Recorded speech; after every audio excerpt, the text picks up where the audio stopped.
This is going to be a really good fight in the welterweight division right here. Santiago Ponzinibbio and Miguel Baeza in the welterweight division. Santiago Ponzinibbio, 27 wins and 4 losses, 34 and a half years old. A little bit less in the height department, a little bit less in the reach department as well. The main way I see both fighters winning this fight, KO, TKO. That's pretty much the main way. Both fighters will be winning right here. Santiago Ponzinibbio, the 14th best welterweight fighter in the world.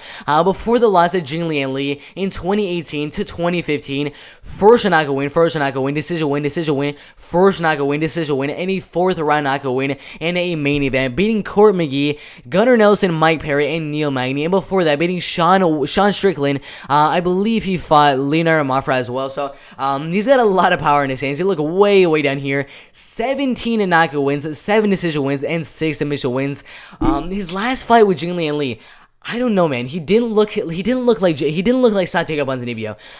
He did have a 3-year layoff. I mean, his last fight was in 2018 against Neil Magny. He did win the fight by 4th round knockout. Just got knocked out by Jing Lian Li pretty badly. I didn't like that one. He got knocked out with a straight left hook. In this fight right here, I don't know. I don't know if we're gonna see the new and improved Santiago Ponzinibbio, or if we're gonna see the slow Ponzinibbio like we saw in the last fight with Jing Lian Li. He just didn't look too fast, and he didn't show the best head movement as well. And where I see him messing up in this fight, just like he did in his last fight with Jing Lian Li, would be when he's pressuring Miguel Baeza. Miguel Baeza, amazing when his back is to the cage, unlike another guy on the fight card in Dusko Todorovic right there. This guy right here, Miguel Baeza, really good against, right when his back is to the cage. He's really good at landing a really good right cross and a left hook.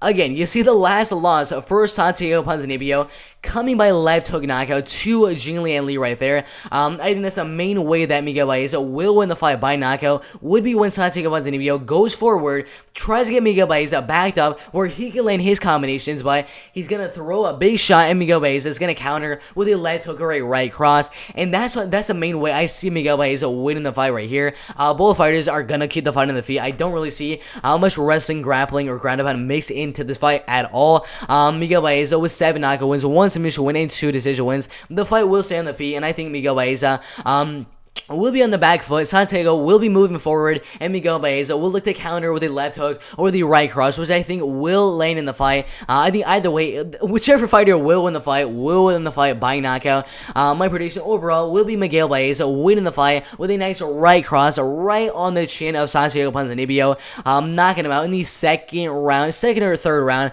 one of those two right there. But Santiago Ponzinibbio, I think he should retire after this fight. I know he was on a really good reign.